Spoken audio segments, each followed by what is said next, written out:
Hello, and we are back with another episode of the Adventures in Adversity podcast. I'm your host, Bree Wilson. This podcast is really an inspirational podcast, and the goal is to help people who are struggling turn whatever adversity they are going through in any form into an adventure and really just provide stories, tools, and resources to help you if you're struggling, which I think we all struggle if we are human. Yep. So, with that, I wanted to thank you, Jake and Joe, from the bottom of my heart for joining me, for responding to my message when we connected on Instagram, and just for being here. Really wanted to thank you. It's an honor. We to be able to get on someone's podcast and see you doing great things, but to share some of our story and the story of our little brother. We're always grateful. Yeah, thank you. It's good to be here and share some of our adversity and listen to yours as well. Well, thank you. And with that, June is Men's Mental Health Awareness Month. So I thought that would be fitting to mention before I introduce you guys in a little bit more detail, and then I'm going to let you take it away. Men's Mental Health Awareness Month, helping men, helping boys of all ages really be aware of what's going on up here in your heart, spiritually. And the reason I bring that up is your cause, Jake and Joe. I know you guys are both your fitness instructors. You do a lot in your life, but what we are talking about today is your cause in the memory of your little brother, Sam. And so I just first wanted to acknowledge I'm very, very sorry for your loss. I know you talk a lot about your brother on podcast episodes as well as your own Instagram, which I'm going to link to in the show notes. I wanted to acknowledge that I think and know and intuitively feel that he is very proud of what you're doing. And I know it's not easy to open up about a painful story, but I wanted to thank you on behalf of my listeners and behalf of the people that this story is going to touch. And again, I'm kind of getting chills right now. I wanted to honor your brother and really make the focus of this episode what you guys have gone through, what you've learned about shame and the healing, and then what we can take from Sam's life and the memories of him and how we can really turn that into a story of hope and healing and just support for each other when we're going through tough times. Just wanted to adequately convey how grateful I am. Thank you. Yeah, thank you. I think our little brother, we feel him, even though it's been 5 years, I think we feel him, of course, the grief and the longing to be with him, but also we feel him with the work we're doing, the advocacy, the people that reach out to us and they feel safe and they feel like they could be vulnerable and open up about the struggles that they're facing. We feel that Sam and Sam is urging us to do this work, so we're going to continue to do it. Yeah. Mm-hmm. You lost your brother in March of 2020, right when the pandemic hit. On your Instagram, you talk a lot about people might appear to be doing great on the outside. All the boxes are checked, just kind of moving along through life. But that's and if you've learned that's not necessarily the case. Not only through, I think, the passing of your brother, but through your own struggles as well. And as I say that, I'm empathizing because I go through that too. I think we can all put on a front of being okay when internally there's a lot of noise going on. Talk me through just your thoughts on that, but how things aren't really always what they seem. Mm-hmm. I think shame is at the root of that. I think shame has screwed us. It could screw up anyone. And when it's hidden behind, like, what I love what you're talking about, and that's what we love to talk about. It's because so many of us put a front up and to make it seem like they live a perfect life, or they're achieving a lot of things to eye on the outside. But shame tells you to hide. Shame tells you to not be yourself. Shame tells you that you're not going to be enough, no matter how many things that you do. And I think as well as our own, but Sam and so many others take that and let it crush them. And I think shame is so crushing and it swallows you up. Mhm. And that's why it's important to talk about it. Yeah, I think we're going to talk a lot about shame um, because most people don't talk about it. And we feel like it's one of the biggest problems with mental health today, whether it's shaming yourself or shaming others, holding that comparison or that grudge that you let control your life or you let others try to control your life. It really is probably one of the biggest things that we want to spread and talk about because we've dealt with it ourselves with what we do in the health world. Mhm. um, Not just like how we feel mentally but how we are physically. And then we watched Sam, like just learning more about like what Sam went through and how he was feeling. I think shame's in in that. Oh, maybe one like the first thing that comes to mind now that we know a lot more, like with what Sam was dealing with, Yeah. and then ourselves. So shame is a big one. And I think Joe and I both have our own like mental health journeys. Sure. Um, with mine and Yeah. different times. Yeah. Can you tell me, for people who maybe are not as, like, I remember when I started therapy, I was like, shame, that just means you feel bad. How do you define the feeling of shame? And then there's like the guilt versus shame, Yeah. right? For someone that might be new to mental health and just taking care of their mental health for the first time, how does someone know when they're feeling shame based on your experience? I Great think question. that, yeah, that's an amazing question. I think what's helped us the most, and I can't remember if it was how our therapist framed it or something that we've learned with like self help or something like that. But guilt is you did something wrong or you did something that didn't want to align with. And then shame is I am wrong. I am Yes. gross. I am broken. I am bad. Yes. It's helped me and Jake realize that because even with like we help a lot of people with like overeating and we talk a lot about maybe a pornography habit, and Yeah. that's such a big part is the individuals think that maybe I'm wrong, I'm disgusting, I'm broken, that's what just crushes their belief with themselves. And we recognize that with maybe people, the mistakes that people like they made in the past is Yeah. they don't think that they're worth working on because they believe that they're broken or wrong. And that's the best way that Yes. it makes sense in my brain. That's exactly what my therapist had told me as well. I had never heard that. I was like, what are you talking about? Guilt is like I did something bad. The Yeah. shame is I am bad. It's almost like the action and the identity become like fused. Yep. Yeah. And Exactly. regardless, I feel like, and tell me if you agree, of the source of shame, whether it would be the overeating, which by the way, I have an episode on body image. I totally relate to that. And thank you for saying that, because people keep that hidden, you don't want to talk about that, but Yeah. men and women struggle with that, whether it's the shame from that or the shame of an isolated incident where you did something, Yeah. or shame of an addiction, or Yep. shame of what you didn't do, whatever. It's quite paralyzing, even for the strongest person. So that alone, I hope someone listening right now knows that shame is a human, it's okay. Hmm. Right? When you feel that sense of shame, can you tell me a little bit about your own personal journey, where some of that shame can come from?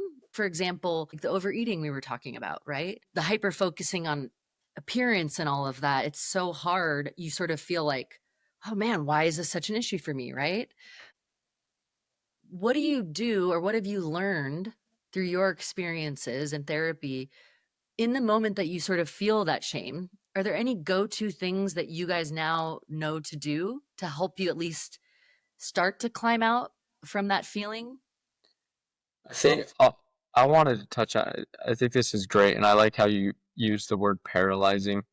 Yeah. I'll let Jake talk more about like the overeating and stuff, but what my mind went to is something that I recently learned with my therapist is to go back to when you initially felt the shame or go back to initially when you felt hopeless and that hopelessness. And it actually like it was eye opening for me because I was able to go back and kind of feel the feeling of it was around when I was 14. Me and Jake just got cut from the basketball team, freshman basketball team, and we basketball was something we wanted to do. And it kind of just it honestly shamed just a shame spiral. Went to every vice, pornography.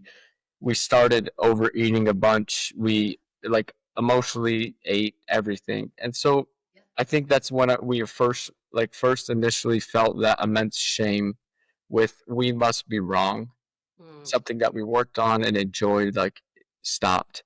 We must be wrong, and so we chose habits like overeating or pornography, and that just compounded the need for more dopamine, and then hit the crash, and then it's stuck in that shame spiral. So I think it's beneficial for anyone that might be stuck in the shame, whether it was a mistake, whether it was a habit that you're stuck in this cycle, is to go back to the initial first time that you felt that hopelessness and the mm, that you don't feel like you are worth it, and and be aware of that, and and really comfort that younger version of you, or that version of you that felt that. I think it's helped me a lot. You can talk yeah. about the overeating. Yeah, I think that's great. And Joe and I just recently literally started like I think just this last year practicing that with our shame, and whether it was for overeating, Mm, pornography, or just mental health in general, like feeling better about ourselves is going back to those moments in our life that really took us down a negative spiral of like self-hatred, getting cut from the basketball team, having such a purpose there, identity there, and then having to totally figure it out, and fall to bad habits, and then trying to trying to get back. But I really do believe like shame tries to make us believe like gets us to believe that we can't change, that we're broken, that we really can't become this different person or can't overcome habits. Like it really keeps you in this negative spiral that everyone else can. Everyone else has it figured out. Everyone else is happier. They they got this house. They have a better social media. Whatever you want to plug yeah. into that equation, shame really makes us believe that we can't beat any of this. We can't make the change, and it ties into two things that are absolutely fundamental in how you drop your shame or change, and it's who you do like who you become and the beliefs around yourself. um Identity and the beliefs is two of the things that has helped us drop our shame with our bad habits and helped us overcome them. Mm, And it's doing a couple things like identifying those limiting beliefs, like what you were conditioned to, whether that was like you went through something traumatic and then you created this shame cycle, this negative cycle, or however the shame showed up. It's identifying those limiting beliefs, beginning to drop them and build new ones, but yeah. also having having a focus on like who do you actually want to become, someone um someone healthy, someone that loves themselves.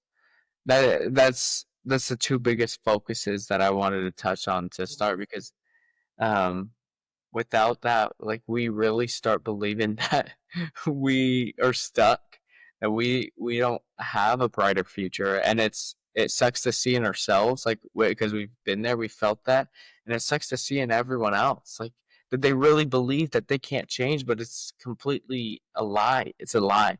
And shame tells you that. So I want to start there. Mm, it it is a total lie, and that word resonates with me because the last episode I posted a couple days ago was just me riffing on the 5 lies that adversity tells us when we're struggling, like straight up lies. And one of them was everybody is coping better than I am. Mhm. The other, I think another one was if I was stronger, this wouldn't be hurting as much. I should be over this by now. Like, what's wrong with me? Really toxic statements towards Yeah. yourself Hmm. that are, I mean, I'm 43 years old and I have an inspirational podcast and I've done therapy, and it's a constant, I have to use my tools Yeah. constantly. But once you have the tools, you can say, oh, this is shame. And this is feeling heavy. If you have that toolbox, it's like, which tool do I have the strength to grab right now? Right. Hmm. Sometimes I need to call a friend, but then sometimes it's like, no, I don't want them to know.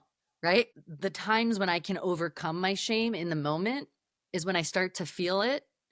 And then I turn into like, I try to be gentle with it and go, ooh, okay, it's back now, versus the, oh, you're feeling this again?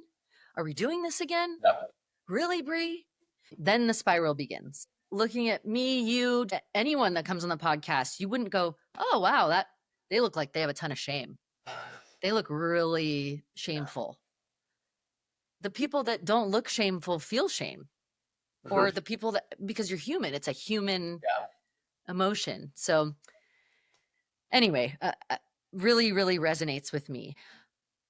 Let's talk about, again, in honor of Men's Mental Health Awareness Month specifically, can you talk about how your physical fitness and your guys' mission as fitness coaches, personal trainers, how does being aware and sort of in touch with your body help? How has it helped you guys combat that feeling of shame?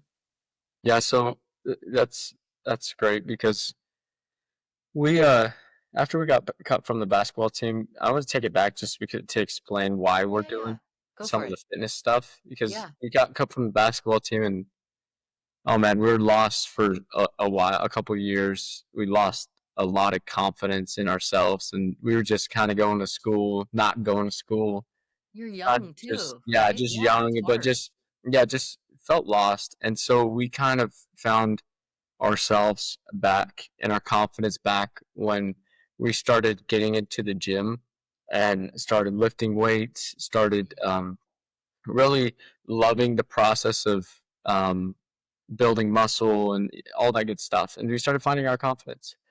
Um, and so fitness was something we wanted to do before we graduated, and we wanted to kind of go into that career and do some stuff. We didn't have every like this um, posting on social media or doing stuff like that. But then then we went to Mexico for church missions, and we didn't handle loneliness, depression, anxiety well, and so we coped with a bunch of eating. Like in 3 months, I gained 40 pounds. In like four, I gained 55. Yeah, it's just like Okay. Yeah, a lot of weight in a short amount of sure. time because of all the emotions, and we just chose to cope that way. And then we Get it. got home, and after our little brother passed away, we grieved in a way where food was a part of that, and like every day, just eating, eating, eating, eating, eating. So we understand the shame spiral, and so that's when we really were like, okay, even though we're not perfect, we're going to commit ourselves to figure this fitness and health thing out, to finally figure out what it actually means to be a health and nutrition coach and why that's a huge part of our life. Because when people ask us, yes, it's some about like our love for the gym and building muscle, but the main reason it's about is because of the fight we had with our mental health, depression, our grieving process, finding joy in that, and the confidence and the belief that that we had in ourselves because of that journey. Mm. So there's yes, there's There's the point of just loving the gym and building muscle, but it's a lot of deep reasons behind that, and to help other people find that confidence and belief in themselves again, and know that they could find a way that works for them. And it's one of the best, like, just the studies show that exercise is the best antidepressant, helps you relieve stress, and just filling your body with the right fuel, with the right nutrition, and building healthy habits, Mm. and what it means to actually build a healthy lifestyle. That's why we love fitness, and why we're doing this thing with mental Yeah. health as well. Yeah, Yeah. it's I would say it makes all the difference. Um like our coin thing, like our programs, lean and confident. Um that's like our coin phrase. Yeah. It's our brand. It will be part of what we do. And it's lean and confident because yes, we want people to drop the weight, to um take control over their eating, take control over habits. That's like the biggest thing. But it's also the belief and the confidence they have in themselves because we felt it. Yeah. Doing hard workouts, um, doing the uncomfortable actions builds this sense of confidence and this sense of belief in yourself that I feel like everyone Mhm. needs.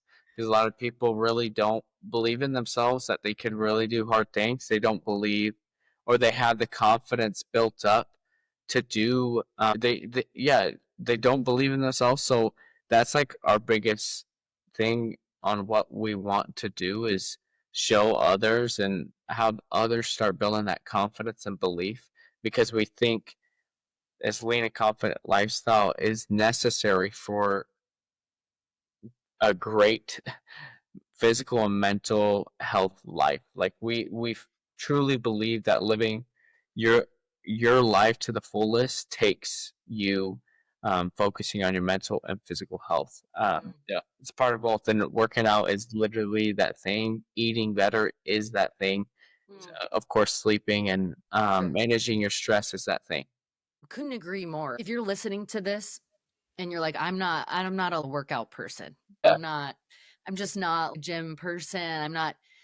It's movement, yeah, lifting I mean, it's moving your body. And as somebody who has also struggled with mental health, it's unbelievable to me how you could be in one mental state and then 60 minutes later, even 20 minutes later, Yeah. you do a 20-minute walk around the block and you're like, oh, this is not going to help, but I'm going to do it. And then you go and you come back. It like, takes a little of the, I mean, it will always change how you feel, whether you want it to or not, some sort of movement because of the chemistry of your body, right? Yeah.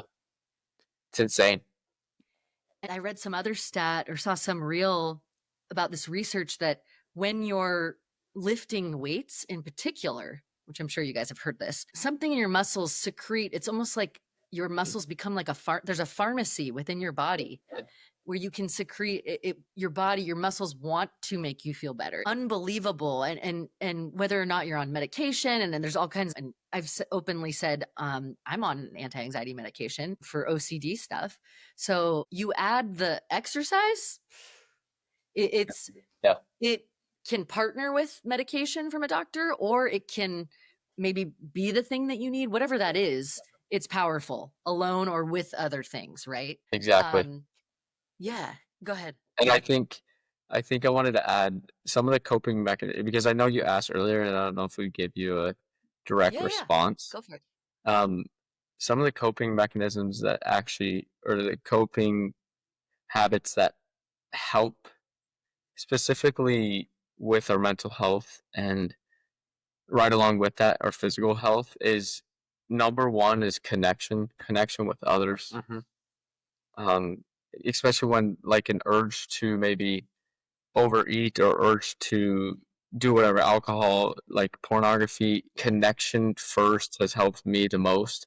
Connection with my wife, connection with Jake, my family, my friends is number one. And number two is exercise and um, movement. Me and Jake actually, funny enough, like we love basketball. We enjoy it. Basketball is part of our week, and it's something that we Yeah. go and do to find joy. And so I think for people, it's important to realize that finding joy in activity and finding something that you can go do for yourself brings so much um, joy throughout the day, and it can get you through the hard days. Just the small things could get you through the hard days. And then some other things is like eating. Jake talked about it a little bit, but eating a nutritious diet to show up fueled and ready to go with a high protein diet. All these things, I know you might hear some of the things that me and Jake talk about, like, hey, we heard this before. Um, we're in a dark place, and I don't know if I could relate to this at this point, because I think we talk to a lot of people, and they hear some of the stuff we say. It's like, hey, I'm not to that point. I can't relate to where you guys are at because I can't even take another step. Like You're just whatever trying you're to get out going of bed. through. Yes, I'm just Right. trying to get out of bed. I'm just trying to get off my phone. I'm just trying to go out. Like if you're in that place, give yourself some grace and give yourself some love, because what really helped me when I was in the darkest time right after losing my little brother is grieve the way that you need to grieve, because we all grieve differently. And if you're in that place and you're looking for that next step, take the small next step, and take the step that is just something like just get out of bed or just go take a shower. Take the Mm, little step, because I promise that little step, just like you talked about earlier, that 20-minute walk could change a mental state super mm, fast. mm. So good. Totally agree. I'm sorry, my body's going crazy right now. I'm yawning. I'm I'm It's like, not Italy time, and you know what? You get that's okay. I I'm- think it's actually good because not good, but as an example, you're jet lagged. yeah, Like we don't always have 100%. You're probably going to be like, "Listen, I need to get good night's sleep tonight." yeah, Cuz it yeah. mental health, everything, but don't worry about it. no, I totally agree with Joe, and I can't.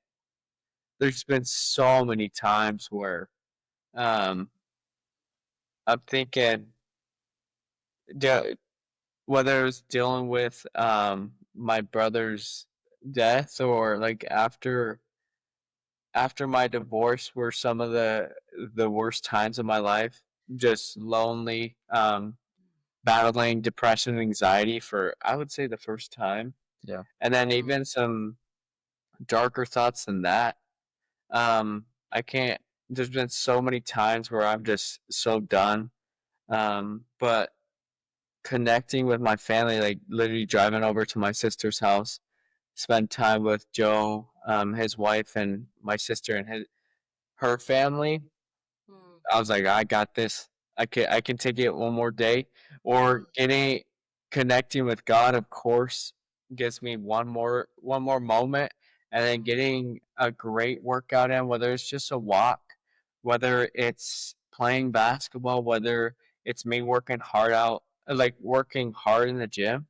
Um, After such a like I thought these dark thoughts are just gonna run my life, connecting with my health, connecting with relationships have got me through and said, I can take this on. I can do one more. Yeah. It's I can't think of how many times And I just that's wanted to happened. add, because I think it's important. That's why me and Jake are not just these bodybuilder fitness guys or fitness gurus or whatever you want to say. I hope you feel that we're not that way, because we recognize we've been through the hard times, we've been through the dark times. A lot of times it's not about, let me get this meal prep, let me eat the perfect diet, sure. let me do the perfect like 6 days at the gym, or I move every day, I'm super locked in. Because life, some days you need to take some rest, some days you need to prioritize friends and eating out, or Yeah. going to a movie, getting some snacks. Like some days you need that. Yeah. And I think it's important to realize that and give yourself some slack for the effort that you show, and to just connect with people. I think Mm, one of the main tools that you could have is connection. And if you don't have that in your life, um, connect with God, and then if that's sometimes you don't have the faith to do that, connect with strangers and connect with people that and put yourself out there to build new relationships, because we know connection is one of the best tools that you can build. Mm-hmm. Everything you guys are saying is so important for mental health at any age, specifically. And I want to emphasize the men out there too. Yeah. Even more so because of the statistics, but also because I think it's very, very important that not just women get to like unload the feelings, right? Oh, women do that. No, men need to do that too. It's just not fair. I think that there's been this sort of the manly man. What I've learned through life experience and research is whatever your gender is, it takes incredible self-awareness and strength to admit to be vulnerable. And I think what you said about connection, research says whether you're introverted or extroverted. I'm a huge extrovert. People are like, Brie, take it down. My husband's an introvert. Some of my best friends are introverts. You need connection, period. Maybe if it's just sitting in a coffee shop and sort of absorbing the energy of people. Yeah. Maybe that's your big accomplishment for the day, right? Going and sitting in a public place, not talking to anyone, but being like, look, okay, I'm outside. This is enough for today. It's amazing to me how people don't realize that just that human to human contact, whether it's with a barista you don't even know, just talking to someone. Yeah. And I'll list in the show notes too, there's 988 you can dial for like mental health. There's all sorts of resources, which we'll get into, but the connection is huge. And thank you for going through those tools. Like you say, when you feel down, okay, who can I connect with? Then, what can I do to move my body? When you mention God, that's where I really want to go for a second. Regardless of your faith or spirituality, if you're listening to this, I myself am very connected to God, and I'm open on my podcast about how that's happened through adversity, right? Wasn't always that way. When you're at your lowest, how does connecting, or what do you even do for someone that's like, I don't even know, I'm open to God, but what do I do? How do you turn to God when you're at your lowest? And what does it do for someone? And what does it do for you, for your mental health? And if you could describe that for me. My mind went back to when I first got a call because I was in Mexico when my little brother died by suicide. It went back to that moment where my prayer to God was a scream, and my prayer to God was just like question, why, confusion. But I think I think it's important to know that people feel God in different ways, and I think people connect with God in different ways. But I think, and I know it's like a basic answer, but I find God in scripture. I find God in my prayer. But for me, it helps me to find God with talking to people that need to be talked to. I think God, and hey, this is very Christian like, and if you guys are a Christian, God's two great commandments is love God and love thy neighbor. And I think I've tried to be very intentional about that as of recent, because it's what God wants us to do, and it's what I want to focus on. It's what I've felt when I've done that, the most healing and the most joy. So that's how God has reached out to me in my darkest times, is to love my neighbor, but also talk to God up in heaven and know that he's hearing me. Talk out loud, hear his words through scripture. I think that's my answer. Yeah. My answer would be similar, because without Jesus Christ and God during the hard times, I don't I don't believe I keep going. Like, if I didn't have that faith in something bigger, something that really brings, I believe that really brings me true joy. I wouldn't like want to keep going. And anyone listening, I hope you find that purpose, because it's really fundamental in like building a the mental health you want, building that lifestyle. Um, you got to have a purpose, and the biggest purpose is faith in God. And if that wasn't there, I wouldn't have the joy. I wouldn't have the light I hope I have. And um, that's through adversity. I keep, no matter what I go through, I keep making sure to try to humble myself, try to connect with Him, because I know through God, like I can do all things. Through Him, I could go through anything. And I try to make sure to check myself through prayer. I try to make sure to, like Joe was saying, is to connect with others. It's that passage to God. We truly believe that. Um, and people that don't even have God as a priority, or don't even believe, maybe they believe that this world is too hurt to have someone. They still know that, deep down, they still know that good people bring good things in their life, and we believe that's God. You find that light through connecting with others. So that's what the answer would be: is when you're going through hard times, like our hard times, Jesus Christ and God, um, really are the things that got us through.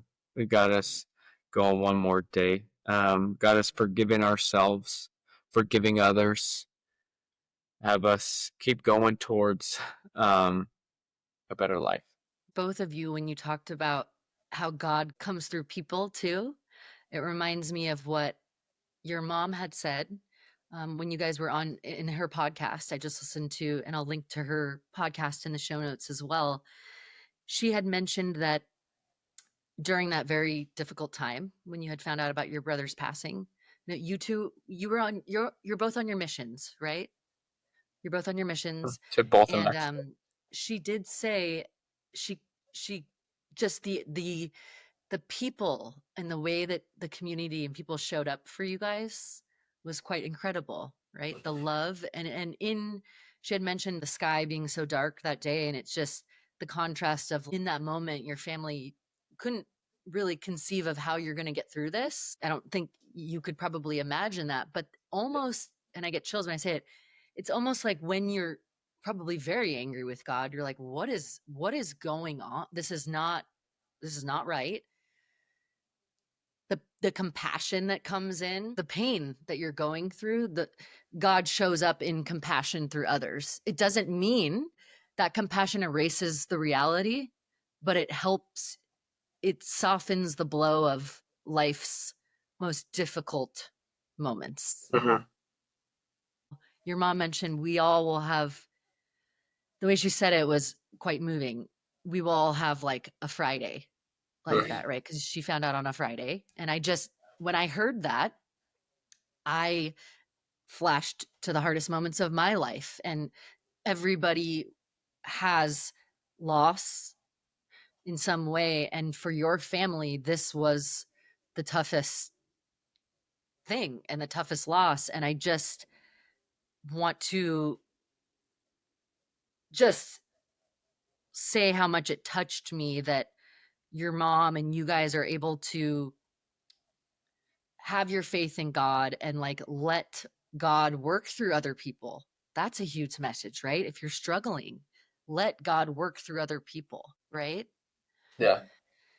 I again, and thank you so much for sharing. I know this is a very difficult thing. My husband last last March unfortunately lost his uncle to suicide. Um I have had experiences not within my own family, but I know that even being on the peripheral, and that it's something that changes a family, it changes everyone around. Mhm. And just being totally frank, I've had really dark times where I've had that ideation. Yeah. And it doesn't feel good to admit that because of the shame, Mhm. right? And I get like a little lump in my throat talking about it, but that's what the purpose of this podcast is that it's okay. It's okay. And no, it just sorry. Okay. I know that moment and like how it's, you could kind of go either way, Mhm. And I remember in that moment a couple of years ago, I was in this room and I was like on my knees and I was just like, you got to help me. Like, I can't get through this, you know? And I surrendered and I was like, I'm not going to go that way. I've got a family, I've got kids, but you're going to I really need help here. And it was like asking God for help. And then I texted a friend. I took a nap that day for 4 hours. And then I texted a friend and I was like, I need help. Like, you got to help me. And like, we went to my soccer game that night and she brought me in and out and nobody knew. Nobody knew except her that I was having one of the worst days of my life. I played soccer that night, but she bringing me that in and out, I will never forget it. You know what I mean? That little reach out, I got to then pull myself out of this dark hole. And then I started the podcast. So it's like, I just, I, I'm, it, a lot of us have had that moment where we're looking at the path of like, do we want to continue or not? And it was hard to tell my family that, but it's opened up this whole conversation of like, now I hope everyone knows they can always come to me. Yeah. I'm never going to judge you ever because I've been there, you know? So I hope that I'm just kind of letting it all out, but hearing your story and what your brother went through, I just want this to help someone that's Yeah. out there that might be at that point. It's crippling when you're in that place, that depression, that anxiety actually hurts your body. And I remember times after we lost Sam, there's days in bed that I like physically couldn't get up. And I was like, I wanted to do things, but I just like hurt physically. And it's like when they say you have that heartbreak that it actually hurts. Like, Yeah. I know most, like all of my family have experienced that, but speaking from my own experience, I've definitely felt that crippling depression and anxiety of the future. How will I get through this? Yeah. And I think Yeah. when you were sharing your experience, and it really is those moments that bring you that could turn you towards the light. Mm. I was thinking recently when just like a month after we lost Sam, um, we have like this beat up punching bag in the back, and it's like full of cement and full of sand. And one of the nights I was super angry, and I didn't know what to do with that anger, and I just went out and like just went at it, and to the point where I was bleeding, my hands were all bleeding, and but I didn't care because I wanted to like let it out. Mm. So I went out and did that, and just recently, that was like 4 years ago. Just recently, me and Jake played like church ball, and I played super bad, and thoughts started coming into my mind, and it went more negative every time, more negative, and then I eventually ended up thinking that like I hadn't changed. I went to just thoughts of beating myself up. Like I'm just that poor old little Joe that is not confident. Although like it told me everything. Satan was definitely just Yes. hitting me.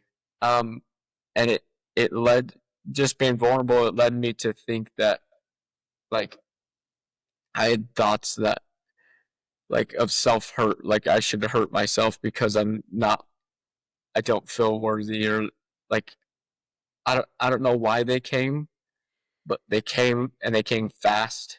Mm. But I was with Jake at that point, and it was after the loss, and I just didn't know what to do. But to be able to wait and give myself time and take deep breaths, surround myself, come back to my wife, be vulnerable about the thoughts that I just had, I was able to take the next step forward and call out the lies and move forward.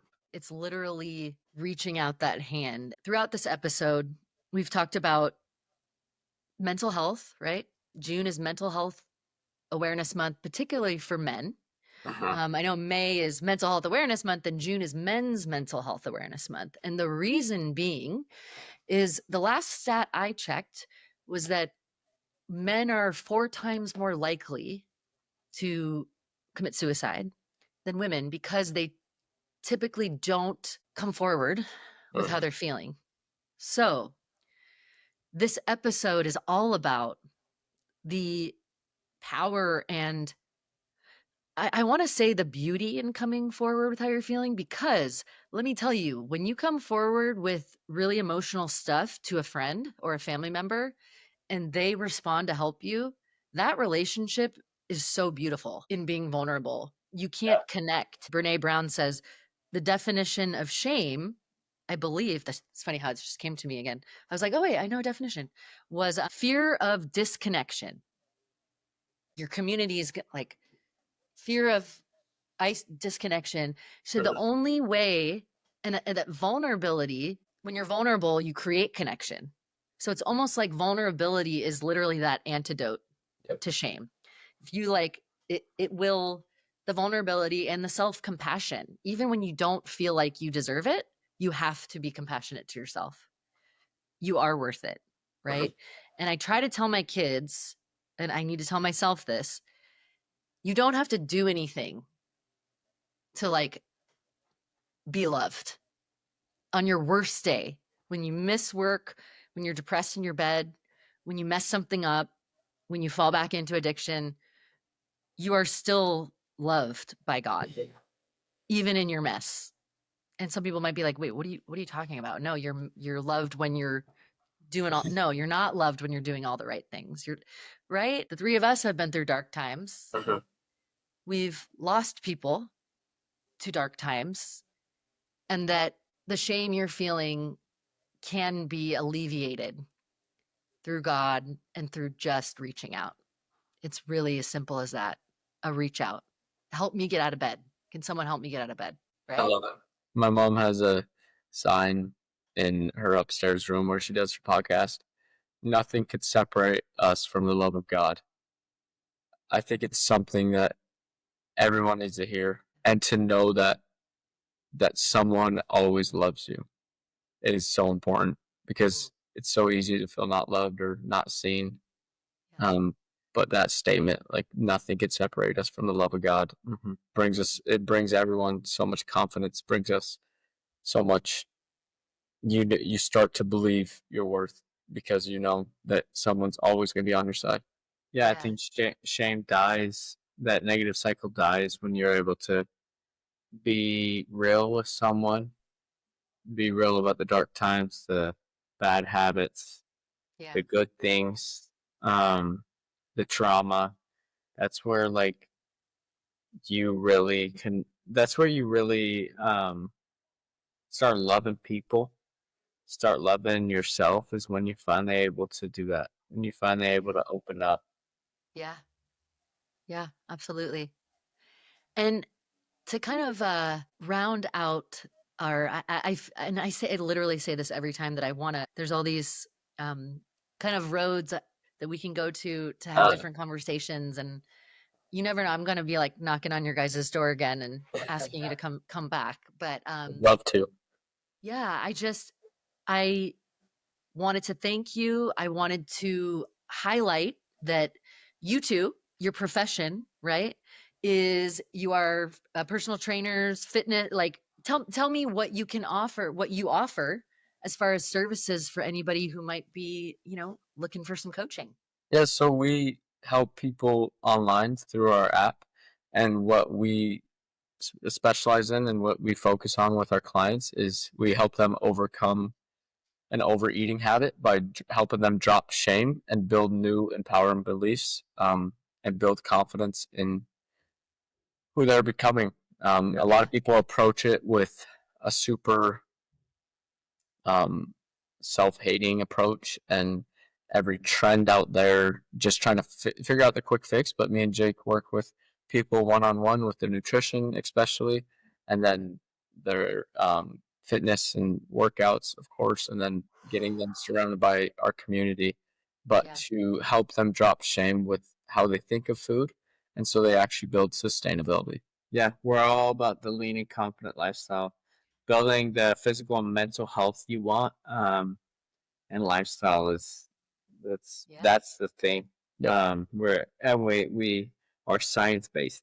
Yeah. It's not any quick fix, not any habits, beliefs, patience. This is what it takes. It's always the long game, right? It's Mm-hmm. like thinking long term, but I think knowing that just focus on the next hour, Yeah. right?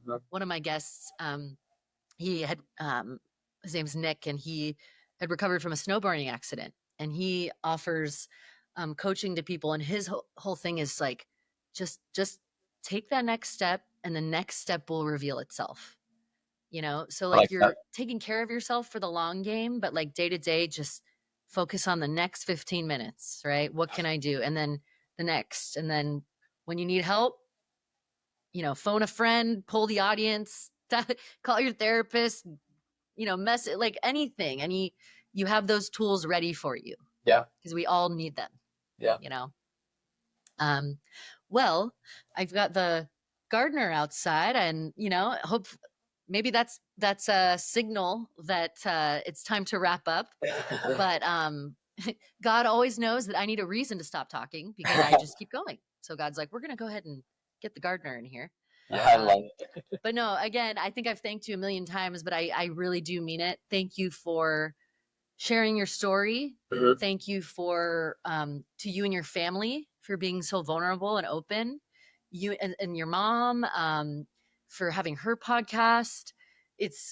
There is tremendous power in storytelling and sharing, and I commend both of you. And I'm just so grateful to have met you, and I can't wait to keep following your journey and like see the ripple effect that you guys are having in honor of your wonderful, beautiful, amazing brother who no doubt is smiling right now. And if you guys want to, anyone listening to this, if you want to get to know Sam and who he was and the light that he was in people's lives, and he's still impacting a lot of people through his light and love, just go to our Instagram page, JDO Fit, or our mom's Instagram, Fight Hard, Love Much, or her podcast.